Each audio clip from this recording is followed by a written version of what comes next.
হাসপাতালে মৃত্যুশয্যায় বেগম খালেদা জিয়া। দলীয় নেতাকর্মীদের মধ্যে তৈরি হয়েছে ব্যাপক উৎকণ্ঠা। সকলের ধারণা, মাকে দেখতে হয়তো দ্রুতই দেশে ফিরবেন লন্ডন প্রবাসী একমাত্র সন্তান তারেক রহমান। তবে ঠিক কবে কখন তিনি দেশে ফিরতে পারেন এ ব্যাপারে নিশ্চিত নন দলের নেতাকর্মীরাও।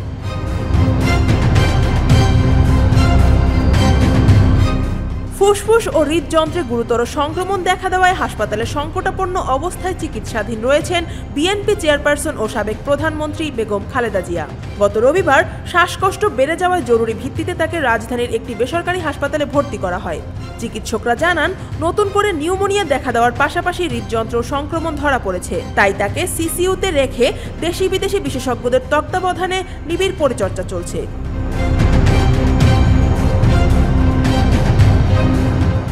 শনিবার সকালে বিএনপি এক প্রেস বিজ্ঞপ্তিতে খালেদা জিয়ার সর্বশেষ শারীরিক অবস্থা সম্পর্কে জানায়।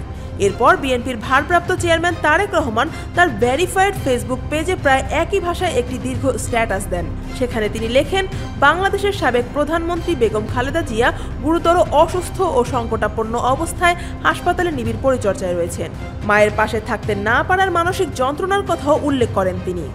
তার ভাষায়, এমন সংকটকালে মায়ের স্নেহ স্পর্শ পাবার তীব্র আকাঙ্ক্ষা যে কোনো সন্তানের মতো আমারও আছে, কিন্তু অন্য সবার মতো আমার ক্ষেত্রে বাস্তবতা ভিন্ন, সেটা একক সিদ্ধান্ত গ্রহণকে সীমিত করে রেখেছে।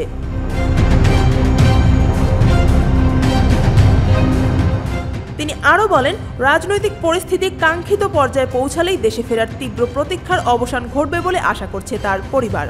বিএনপির বিজ্ঞপ্তিতে জানানো হয়, শারীরিকভাবে অনুপস্থিত থাকলেও খালেদা জিয়ার চিকিৎসার প্রতিটি পর্যায়ে তারেক রহমান যুক্ত আছেন।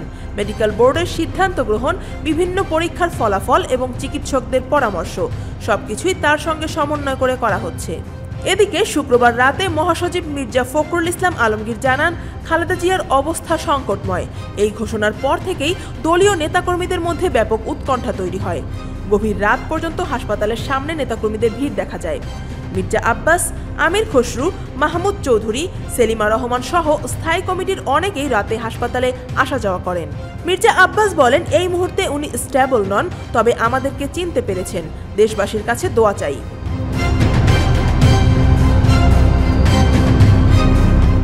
প্রধান উপদেষ্টা অধ্যাপক মোহাম্মদ ইউনূসও খালেদা জিয়ার শারীরিক অবস্থা নিয়ে গভীর উদ্বেগ প্রকাশ করেছেন এবং তার দ্রুত সুস্থতা কামনা করেছেন। সরকারের পক্ষ থেকে আইন উপদেষ্টা আসিফ নজরুল হাসপাতালে গিয়ে তার খোঁজ নেন। বহু বছর ধরেই liver cirrhosis, arthritis, diabetes, kidney ও ফুসফুসজনিত জটিলতায় ভুগছেন খালেদা জিয়া।